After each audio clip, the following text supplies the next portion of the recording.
ইসলাম আত্মত্যাগের ধর্ম, ইসলাম মহিমার ধর্ম, ইসলাম ভালোবাসার ধর্ম।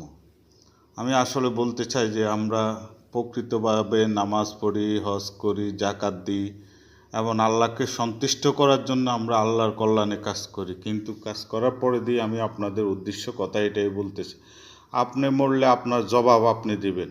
আমি কেন আরেকজনের দায়ভার আমার ঘাড়ে নেব? অথবা আমার হিসাব আমাকে দিতে হবে। হয়তো আমি যদি একজন আল্লাহর মনোনীত ব্যক্তি হই, আপনার জন্য হয়তো আল্লাহর দরবারে আমি সুপারিশ করতে পারি, এ ব্যতীত তো আর না।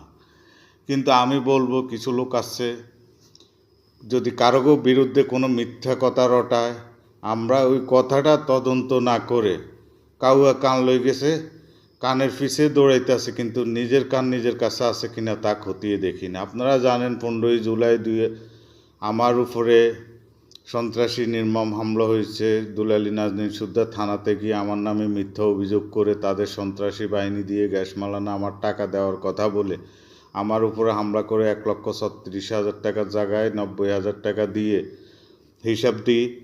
পরবর্তীতে 20,000 টাকা দেওয়া অভিযোগের কথা বলে তারা 50,000 টাকা আমার কাছ থেকে আত্মসাৎ করে। এবং আমি ইনজুরি ঢাকা মেডিকেল ভর্তি চিকিৎসা করি। পরবর্তীতে কোনো জায়গায় যাই, হেমায়তপুর গেছি কিছুদিন আগে। দুলালী নাজনীন সব জায়গায় বলতেছে সে আমার বউ, আমি তাকে বিয়ে করছি। আমার কথা হচ্ছে, সে আমার বউ হয়ে থাকলে তাকে যদি আমি বিয়ে করি, সে আলগা আলগা অন্য মানুষ নিয়ে না ঘুরি, সে আমার সামনে আসতো, বসতো, অথবা আমাকে দেখতো। তদ্রূপ আমি পরবর্তীতে যখন নোয়াখালীতে আসি, তখন নোয়াখালীতেও একই কাহিনী। এখন আমার কথা হচ্ছে, সে ঢাকা শহর 1.5 লক্ষ টাকা কন্ট্যাক্ট করে জোরপূর্বক আমার সাথে বিয়ে করার জন্য। আমি বললাম, টাকার দরকার নাই, তুই আমার সামনাসামনি আস, বস, আমার সাথে কথা বল। কিন্তু সেই আমি ইনজুরি হওয়ার পরে দেখতেও আসে নাই, অথবা আমার আশেপাশে কোথাও আসে নাই।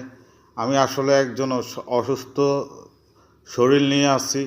আসলে আমি আমার বাড়িতে আমার চিকিৎসা, আমার গাছের ডাব আছে, ডাব বিক্রি করি, চলি, ডাক্তার দেখাই, কিন্তু সে আমাকে অর্থ দিয়ে সহযোগিতা করছে, সে আমার বউ বিভিন্ন কথা রটাইতেছে।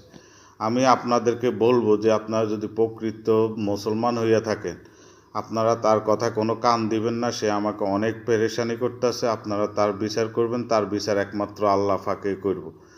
যদি আমার ভিতরে কোনো হাত না থাকে, সে যদি আমার বিরুদ্ধে যতই ষড়যন্ত্র করুক, তার উপর আল্লাহর গজব পড়ব, এটাই আমি আশাবাদী।